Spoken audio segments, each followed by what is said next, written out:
So he came upon Trinidad, he saw the three hills, the northern range, the central range, and the southern range, these three peaks. And he called the land the Trinity, in the name of the Father, the Son, and the Holy Ghost, La Trinidad. And founded and called our the island that was called by the Calignagos Airi, called it Trinidad for Spain. Yeah? Of course, with his coming there, meeting the Calignagos, who've been living there normally, with his coming and his rest of crew of people, they decided, of course, to not only just, I often say, they tell them to close their eyes and pray. Okay, close your eyes and pray. And by the time the Calinago opened his eyes, they stole their land, right? So at the end of the day, what happens is that the Spanish people take over the Calinago space, and with that brought some diseases and all kind of ailment and malady, and the Calinagos start dying out. Okay? They tried to enslave them. They weren't accustomed to this kind of hard work. So they start dying out as a result of that, or some of them took their own lives because of the hardship that was going through under these new people.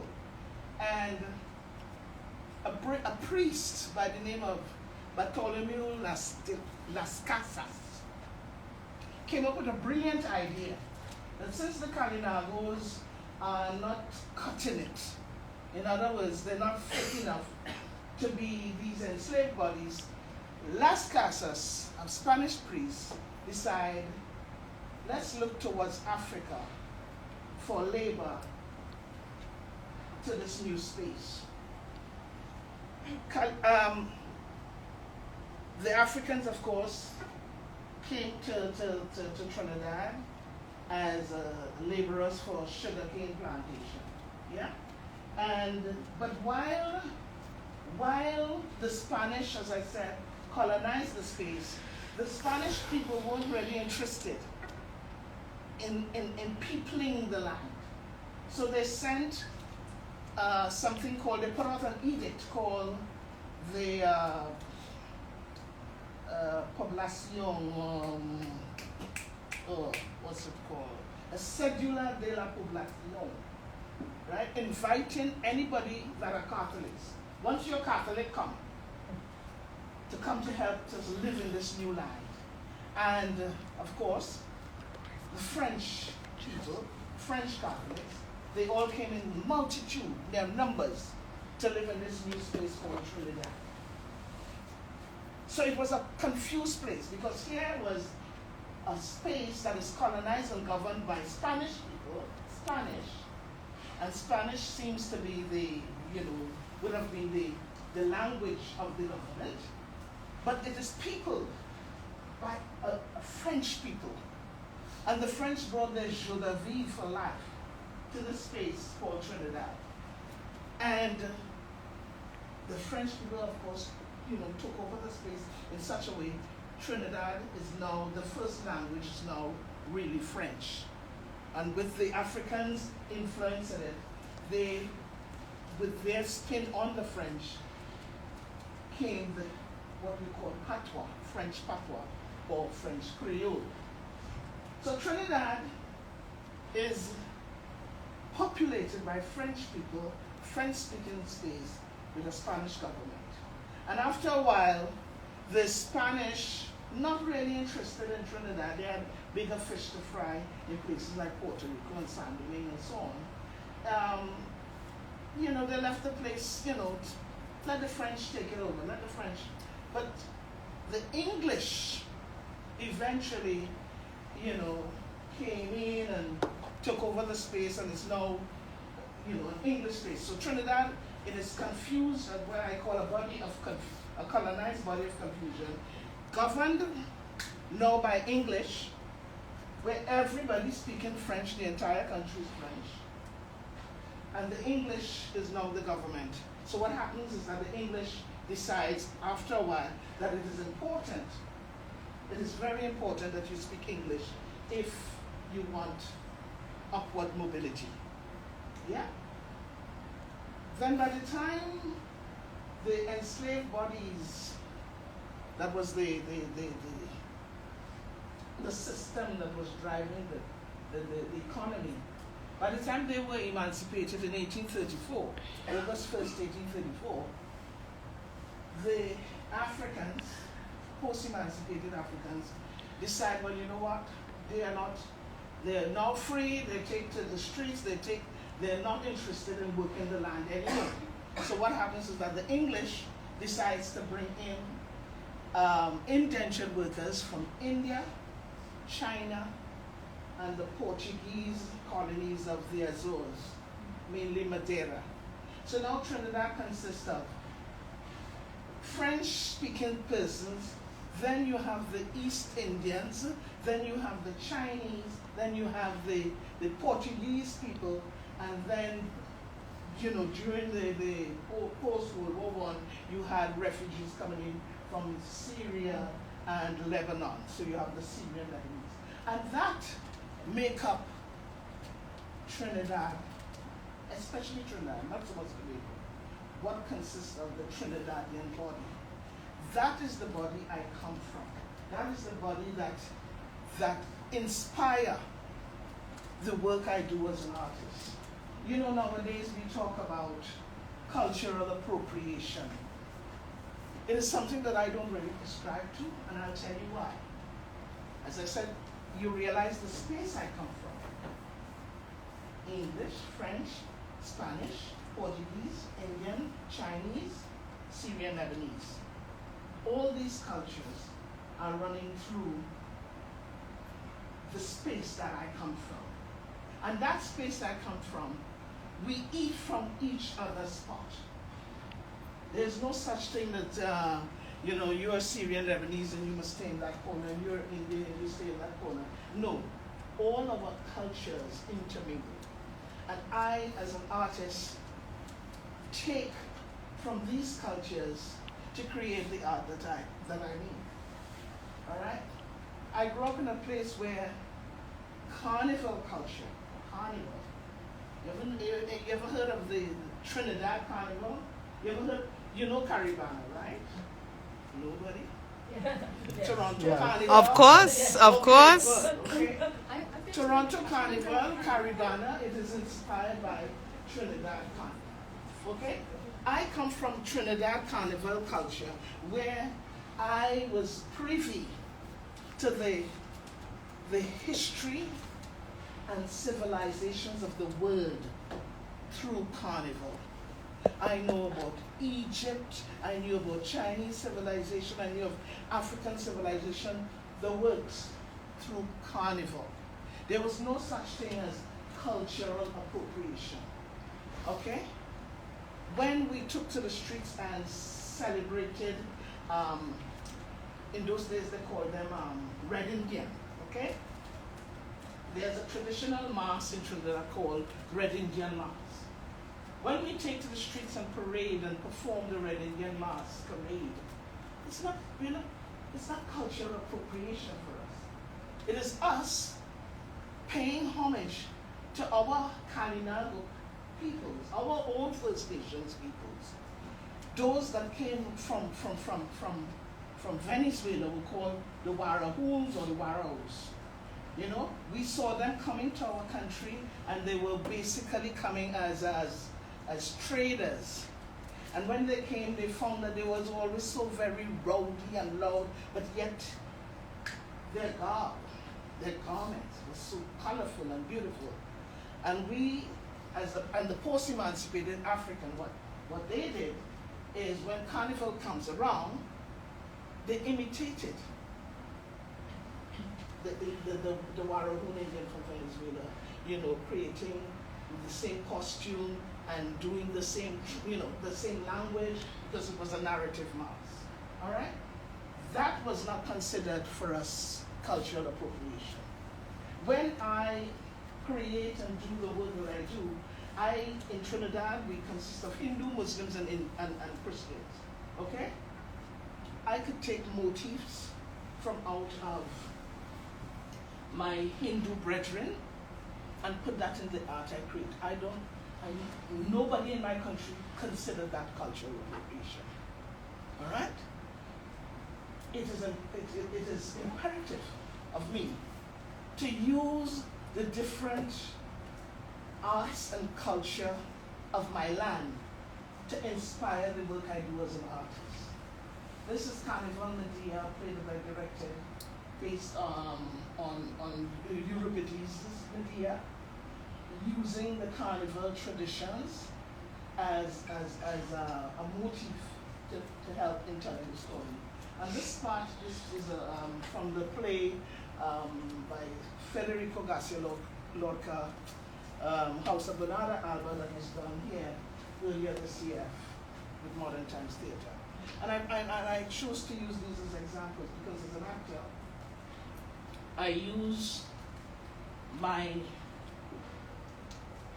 so I'm trained here as an actor. I'm trained here at York as both as an actor and a director.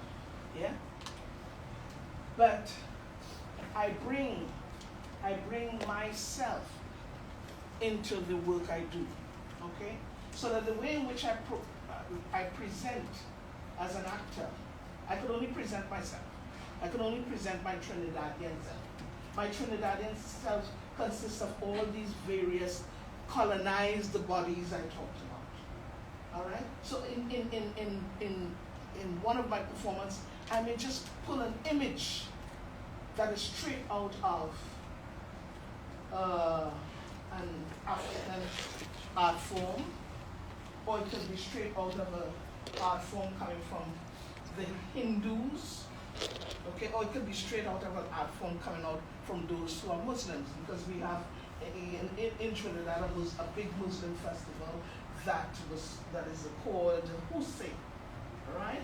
And the Hussein riots happened where both African and Indian people, came together to fight the colonists.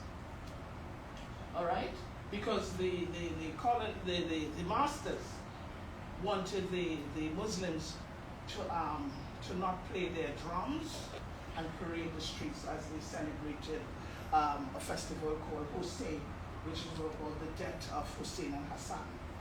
Okay, so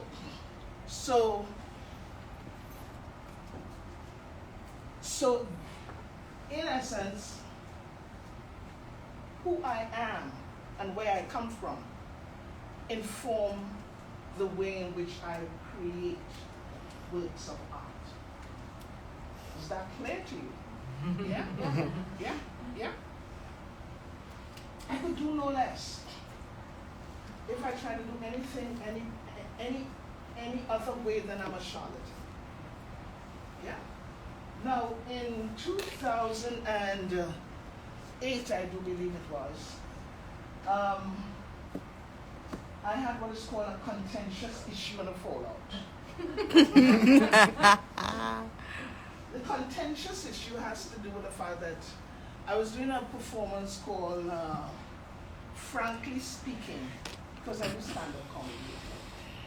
And in my comedy, in one of the pieces, I have a set talking about, my husband and my children and that sort of thing.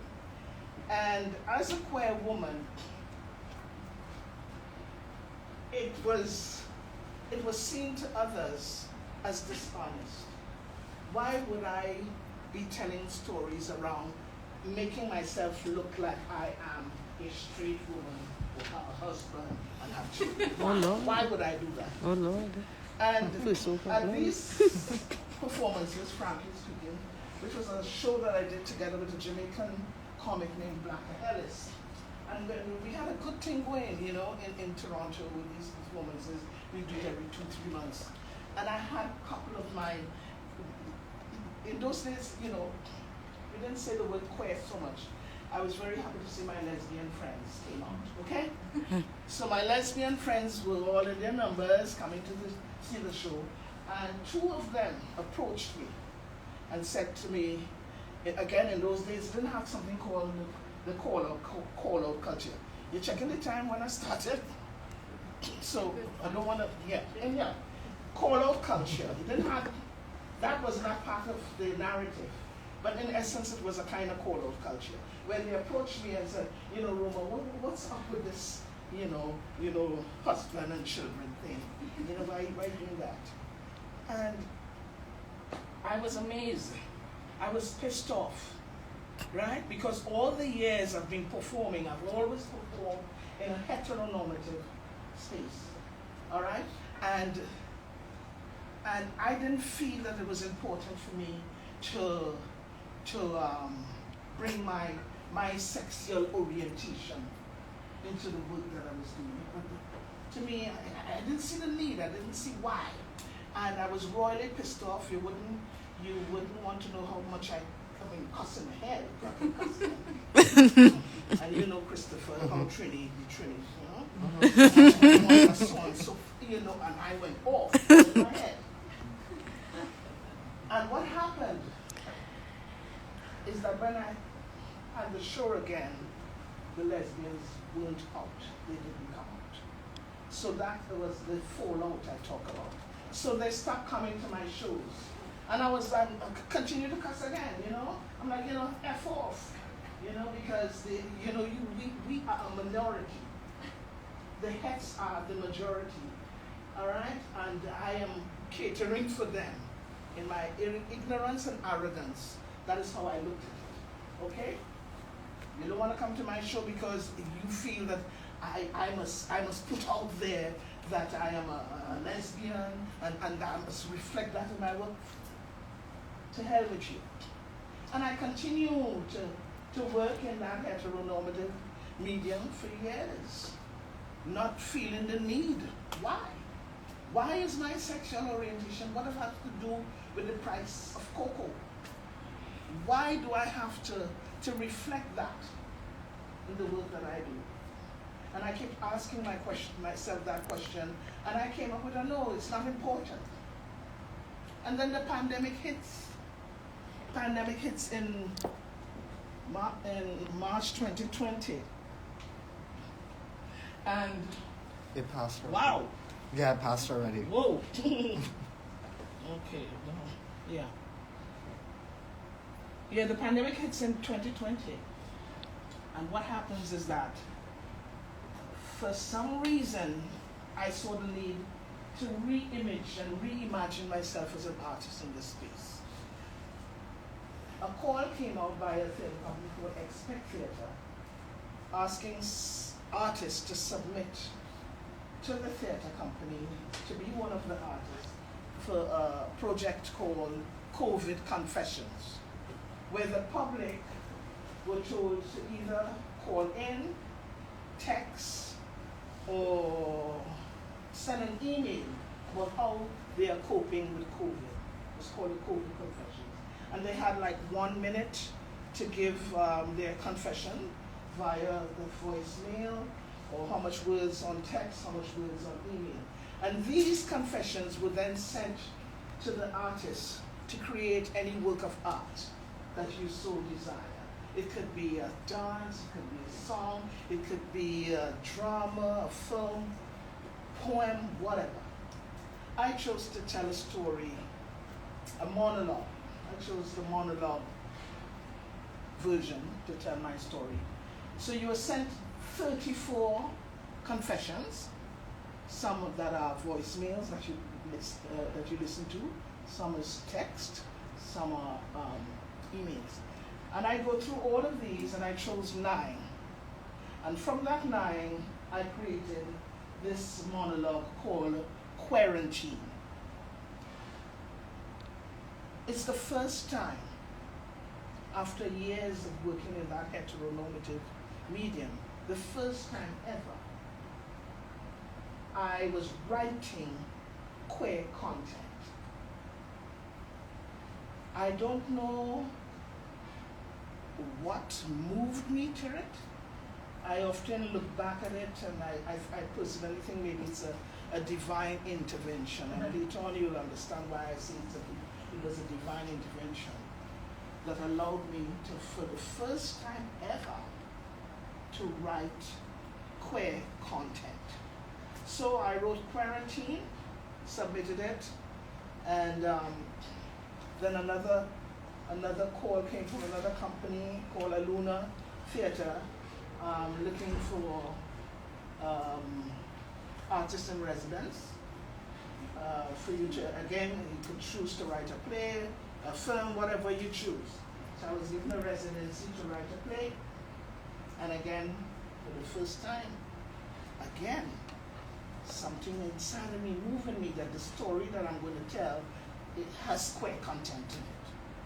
So this is now the second piece. So Quarantine happens. I then decide to move it from a narrative, a monologue, to now a physical theater piece. And that was done as part of the Bodies and Bad Times Queer Pride in Place festival in June of 2020, when there is, of course, no Pride parade, but people were asked to celebrate Pride in your neighborhood. And I chose to tell the story of Quarantine as a physical theater site-specific performance. So moving it from a narrative piece to now a piece without narrative, all told in movement. And it was highly successful, to the point that it was done again at another area within Regent Park. So it was done twice in June, and it was done again in September.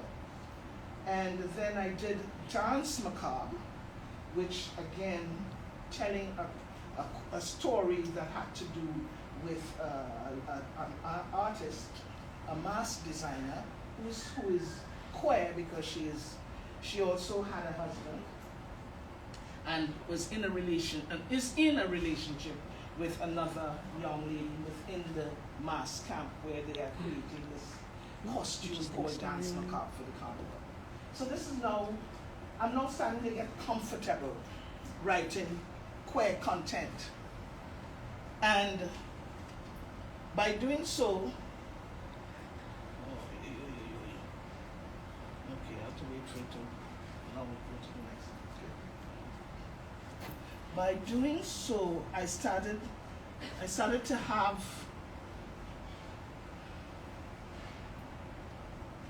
what is called a kind of a comfort zone, where I was like, why I didn't think of this before? Suddenly all kinds of opportunities are starting to come my way, because I'm now doing queer work with queer content.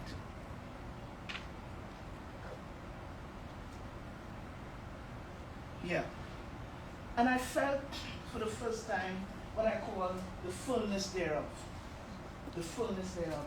A kind of reconciliation with my own self as who I am as an artist. That who I am as an artist has to also include my queer politics. And this is when I came across the Bonham Center for Sexual Diversity Studies. A friend of mine who was here as the coordinator, having seen Quarantine, told me about this artist in residence submission call that will come out the next year, and that I should, apply to it and that sort of thing. And I said, oh yeah, okay, right. And of course, true to form, he sent me the actual call out. I looked at it and I decided, well, you know what?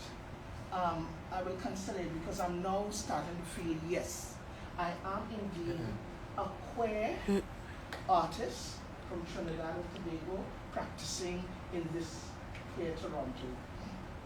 And why not? Why not submit to the Queer Trans and Research Lab to do a project that has to do with the celebrating the one of our queer Caribbean icons, Calypso Rose. And okay with that? Yeah.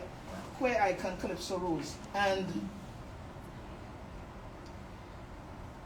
it was important for me to do this because I felt that she literally came out, Calypso Rose, when she was like 72 years old. No, I say came out. But to us in Trinidad and Tobago, everybody knew that she was indeed a lesbian, but under what is called hushed tones. You don't speak about it, okay? You know, it's just an understood thing. But for her to come out and say it was a big thing for not only those in Trinidad, but other Caribbean practitioners of the art of Calypso, because she's the Calypso Queen of the world and seen as the Queen Mother of Calypso, all right? So I felt the need to tell her story, used as a jukebox musical, using the music of her discography to tell that story. Now, many years ago, in I believe it would have been 1995, I attempted to do the story. I don't know why it's doing that. I attempted to do that, to do the musical, to tell the story, but for some reason, it just wasn't happening. I don't know. The inspiration to start wasn't there. And when the call came to submit here to QTRL, yeah? Yeah. I said it's the right time, because 2 years prior, in 2019, I went to her home in New York to start the process of writing the musical. So to start the process of researching and chatting with her, talking about, her life growing up in Tobago, the struggle and the triumph of, going as one of the only female Calypsonians at the time in Trinidad, and what kind of a struggle she went through. So I did that in 2019, and then on my own accord, I didn't get any funding to do this, all right? I paid my money, went to New York, sat with her, and we did all the interviews and that sort of thing. And I came back to Toronto, and wondering, well, okay, now that I have the research material, where do I go from here? Because I now have to try and get funding now to start the writing process. And I was kind of stalled, because I felt that it seems to me that I was telling a Trinidadian icon story, and I couldn't justify how this piece could be funded by the Canadian Arts Councils. What makes it Canadian? And try as I might, I couldn't answer those questions, that query, and I never applied for any funding to make it happen. And then the call from QTRL as artist in residence, and I chose, I was in two minds between this, the musical, or a film on a queer, another queer icon in Trinidad called, his name is Godfrey Seeley, a playwright, a director, and the first person, long before Michael Jordan or anybody were actually coming out and saying that they had AIDS, that they were HIV positive, he did that in Trinidad. This is the 1980s, and that was phenomenal.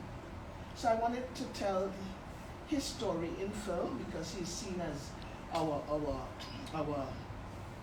LGBTQ plus pioneer for all things LGBTQ plus in Trinidad and Tobago since the 1980s. But somehow, again, I was feeling that, how Canadian that, how do I justify that this is a story that should be funded by Canadians?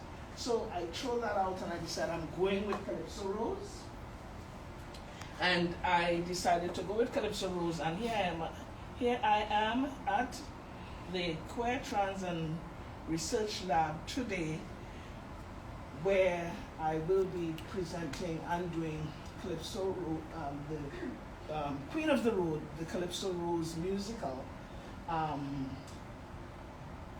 I haven't started writing yet. I'm still in that research, listening to a lot of the music, listening to a lot of interviews, until my process is that I don't force myself to start to write. All right? It just comes, and I wait for it. I am still waiting. I know they ask for a budget. How can I budget something that I ain't start to write? I don't know how many actors in this piece. But I feel the need to really force myself to get to start writing by after the holidays. Yeah? My process is I dream, I go to bed. When I go to bed, I go to bed with the project on mind. And that's when things come to me in my dream. Or just before sleeping, I'm thinking. You know, what is I do have ideas, I must say, of how to start the story, right? I have ideas, but I have to settle on one to start the writing. And I depend on, as I said, during that between sleep and dream state for it to happen. And when it does happen, I write sometimes for like as much as 20 hours. Sometimes I forget to eat. And I just keep going. Yeah? So that's where I'm at, and I'd like to share with you now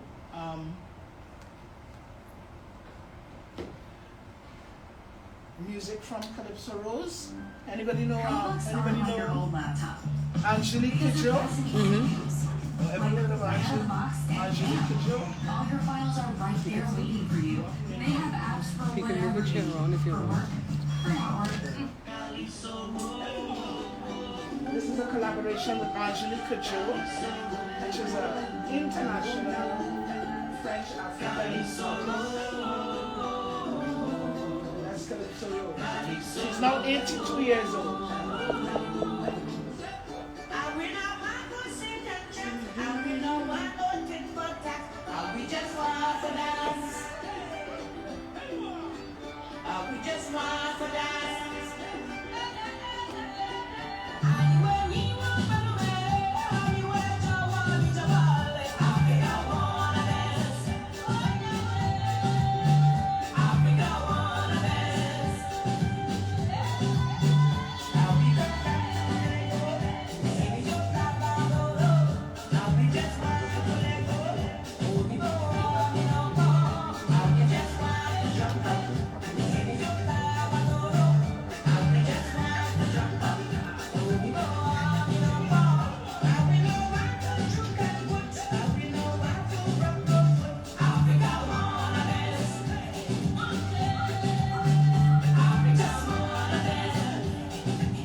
So,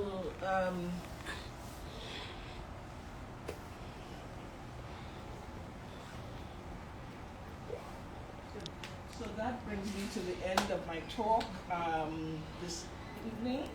The floor is open. If there's anything you'd like to ask me around what we discussed today, I am quite willing and able to respond to them. I think Christopher will be the person that will. We have roughly about 10 minutes, so.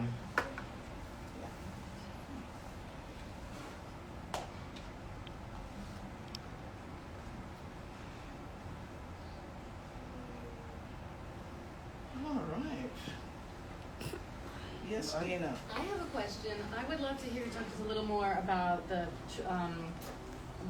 Calypso music and your attraction to wanting to. I know you want to highlight the work of Calypso Rose, but also because you did a really wonderful sort of history of Trinidad and Tobago at the beginning of your talk about the role of Calypso in that. Okay, so Calypso music, it is a form of storytelling, really.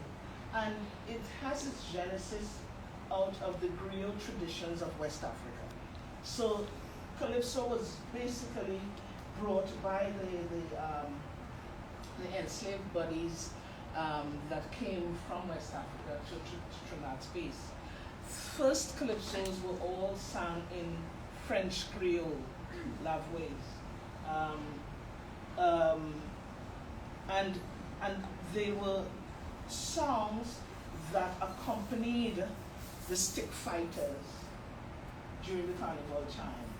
All right, so the lavway, all right, and that's a very French word, sung in French will be singing to celebrate or to big up the stick fighter. So each stick fighter have his own what is called chantwell, which is the first Calypsonian that will sing about him, and that is a very not only West African but an African tradition. They call praise the praise singer. Calypso then over the years moved, of course, remember I talked about it being, French being the first language, but English had to be spoken because, we are now colonized by England, and if you want upward mobility, you got to start speaking English. So the French, they started to sing in English, all right? Sing the calypsos in English. And a lot of the calypsos had to also do with telling stories of social, political, or international scandals of the day. All right, so the Calypsonian throughout the year will be taking his or her notes. They were mostly men, on the different topics or the different things that they would love to sing about when the carnival comes around. So if the price of gas is too high, they will sing about that. If a politician, crosses the floor in Parliament, they will sing about that. So the Calypso and the Calypsonian was the voice of the people. All right? So that is what Calypso and Calypso music is about. Does that answer your question? Yes, thank you so much. Yes? I have a question. Hi, Rhoma. Hello. Thank you so much for this interesting talk. Yes. I was really intrigued when you were talking about the process of writing. So you said you haven't written anything, you're still waiting. And I found this really interesting because I feel like we often overemphasize, writing every day. We kind of like sit there and painfully trying to put together our thoughts, right? But we kind of underestimate the process and the labor of thinking, especially when you're doing something creative, right? So can you say a little bit more of this time, this waiting, especially this kind of like a waiting to be counted? It's almost like in this more religious or spiritual way, being counted, the information being given to you. I found that just like a really thought-provoking, so I would like to hear more about it. Well, as I said, a lot of it comes during my sleeping time. I will go to bed and I'll be thinking about it, thinking that, you know, I have this thing to write, and I'm just thinking of all the different ways it could happen, right? And while doing all of that, eventually I will fall asleep, right? And I will fall asleep, and sometimes in the dream, in my dream state, it comes clear to me then and there. So I want to think, for me, I don't know, that doesn't exist for everybody, right? That's a lot of my process. I depend on whether it's in the dream state or just waiting for that inner voice to tell me what it is so that I can start writing. I personally feel, for me, it is very much a spiritual thing in some way or the other, because it's like me waiting and listening for that voice to tell me what it is. And once it tells me what it is, I automatically start to write. But I don't ever sit, wake up and say, I'm going to start to write this play. And I sit at my computer to start to write. It don't happen so. It does not happen that way. Nothing will happen naturally. I could be sitting in front of that computer for hours and nothing will happen. And if I force it, it don't write. I will guarantee you it's pure shit. That sounds familiar. Yeah, but I think that's my favorite. it's something like I can't really explain, but only to say that it's really by divine intervention. And I know that I don't force myself to write. I don't. No way. I'm amazed that people who could get up and decide that they're going to write every day. Right. Good for them. I can't. I have a But once I start, Oh, sorry. yes, sure. Once I start, I can guarantee you that I'll be going like the ever-ready battery. Yeah. Chris? I have a question, but I wanted to Yeah, open we it up to have the time floor for about for. one more question, and then What's we're that? at time. Yeah, we have time for one more question. I can always ask my question to you after, Yes. but so we have time for one more question.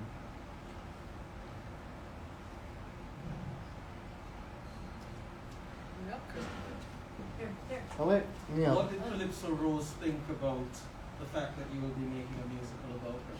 Writing a musical. She's quite excited about it, actually. I spoke to her 2 days ago, and she's excited to want to receive the recording of the symposium, because I did a symposium on her webinar here 2 weeks ago called A Rose Among Thorns, Calypso Rose, Life, Music, and Impact. And she is on kidney dialysis. So on a Saturday when the webinar was on, she couldn't see because she's doing dialysis, right? So when I spoke to her, she was very, very, even just so excited to hear, that all these academics are writing about her and wanting to see a recording of just the symposium. So you could imagine her excitement around, a musical. There's a number of films and documentary on her and her work. So it's not like, this is not new to her, but this is just another medium, really, stage, and she's all, I just pray and ask God that she be alive when it's premiered. And so with that, a round of applause.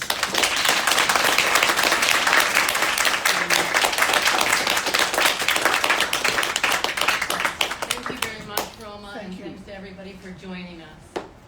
Thank you. I don't know where to find save.